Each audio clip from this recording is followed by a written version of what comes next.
Unit 6 in business. High flyers. Nothing ventured, nothing gained. Saying used to say that you have to take risks if you want to be successful.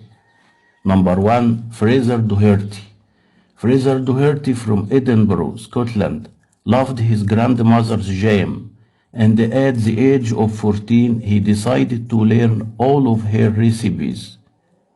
However, Fraser was soon coming up with his own flavors, and they were so tasty that he was making 1,000 jars of jam a week to sell in his neighborhood. Fraser soon realized that jam making could be a lucrative business, and he wanted to move to a factory, so he spoke to various jam manufacturers.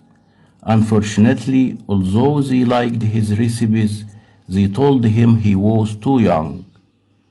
They also asked him how much capital he had for the project. His answer was nothing.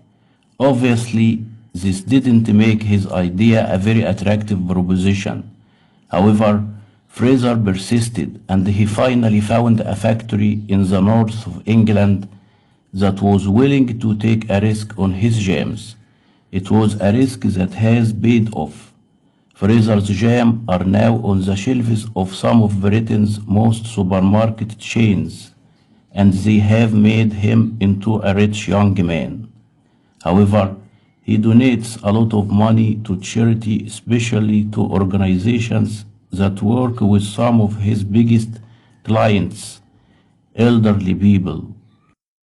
Number 2, Yasmin Safi. Even though the teenage magazine market is enormous, what do you do if you think that the mainstream media doesn't deal with the topics that interest you? As far as one American Egyptian girl was concerned, there was only one answer. Write, edit, and produce your own magazine. Yasmin Safi from California published the first edition of MG magazine in 2005 when she was almost 14. The magazine is aimed at girls between the ages of 12 and 18 and offers subscribers a wide range of articles from contributors from as far away as Britain and Kuwait.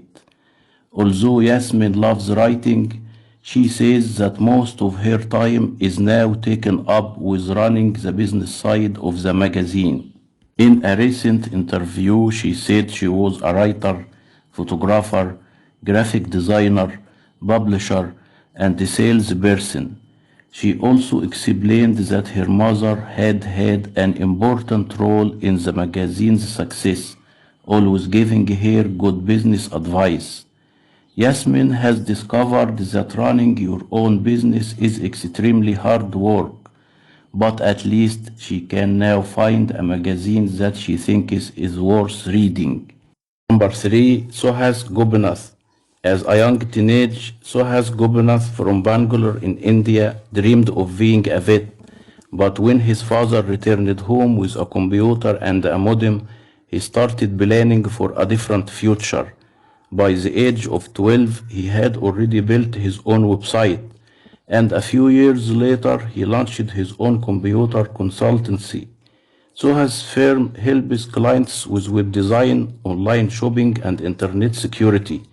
The company is constantly growing, and as a result, Suhas is always looking to recruit new staff.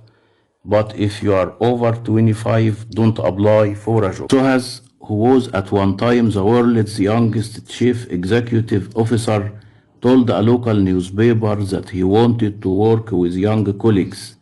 He also added he wasn't too worried about an applicant's qualifications and claimed that enthusiasm was more important than exam results.